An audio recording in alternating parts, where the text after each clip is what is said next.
In 2006, Apple and Nike partnered to release the Nike Plus iPod, which added an accelerometer to the popular music player that allowed tracking a user's activity.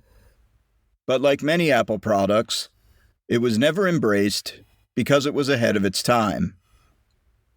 3 years later, a startup tech company named Fitbit released its first activity tracker and revolutionized the exercise industry.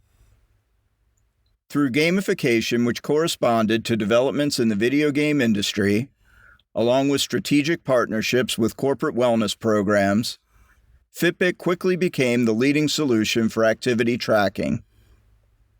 And the device's goal became even more popular: 10,000 steps per day. By 2014, Fitbit owned 67% of the step tracking marketplace. The next year, Apple released the Apple Watch and began carving into Fitbit's market share. But the 10,000 step mantra had been firmly implanted into the cultural zeitgeist and remains to this day. It is not a number based on science or experimentation. It's a number based on superstition and marketing.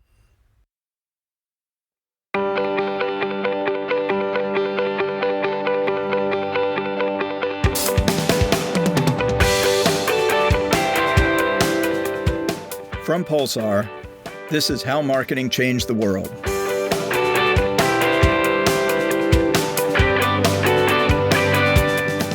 I'm your host, Dave Becker.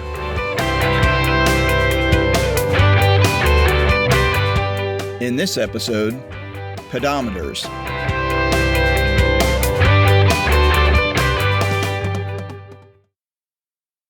The invention of the pedometer is credited to Swiss inventor Abraham Louis Perellet. In 1780, Perellet modified one of his previous inventions, an automatic watch which was designed to wind as a person walked.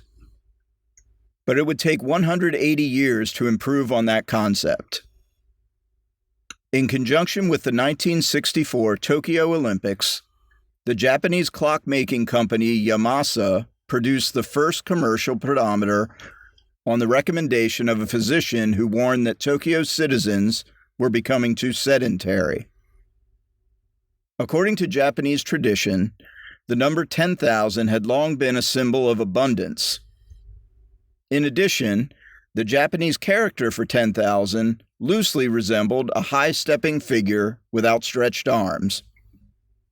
Combining all of these things, the device was called Manpoke, which translates to 10,000 steps meter. The product was an immediate success, and over the next decade, a culture of walking, including clubs devoted to walking, grew all over Japan, and everyone had the same goal: 10,000 steps every day. It was this same goal and outcome that Fitbit's founders decided to copy when they released their product in the United States. And the outcome was identical. Walking continues to be one of the most popular forms of exercise in the United States, and 10,000 steps is the most frequent daily goal found quoted in everything from sports magazines to medical journals. The goal was never empirically tested or validated. It was just very easy to remember and seemed to make sense. In the years since Fitbit's rise and fall, several research projects have been conducted to verify the claims of the benefits of 10,000 steps per day. A 2019 study revealed that a significant target for decreasing overall mortality is 4,400 steps, and the benefits of such exercise max out around 7,500 steps. Anything more than that has a negligible effect on mortality. That does not negate the many other benefits of more exercise, but it emphasizes how little, and much more manageable, changes can positively affect one's health. Researchers at the Stanford University School of Medicine found that simply using a pedometer could increase an individual's activity level by 27%, an average of 2,100 steps per day. While that may not seem like a lot, it effectively reduced participants' stroke mortality by 10% and their risk of cardiovascular death by 7%. But the most revealing data comes from a more recent study from the University of Southern Denmark.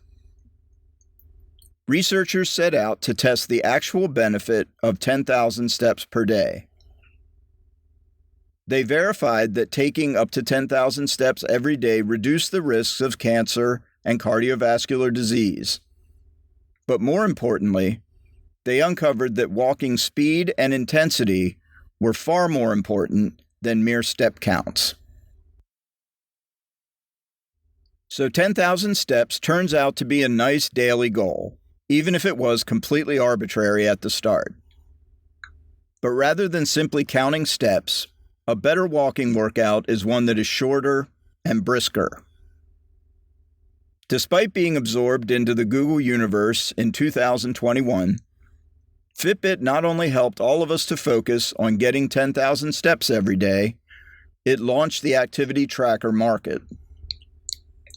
Even today, 38 million people still use Fitbit once a week, and the company boasts 128 million registered users. The global pedometer market surpassed $2 billion in 2022. Clearly, some people are still trying to get their steps.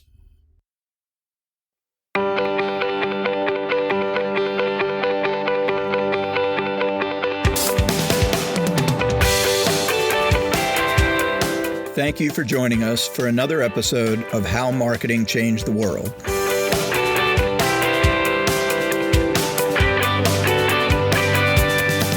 For a transcript of this episode, along with sources, images, and more information, please visit us at howmarketingchangedtheworld.com.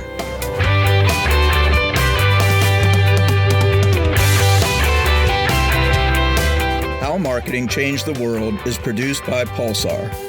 Discover how marketing and data can make your business matter more at pulsarenterprise.com.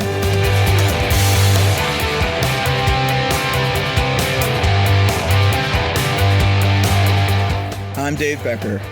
Join us next month for another captivating story about how marketing changed the world.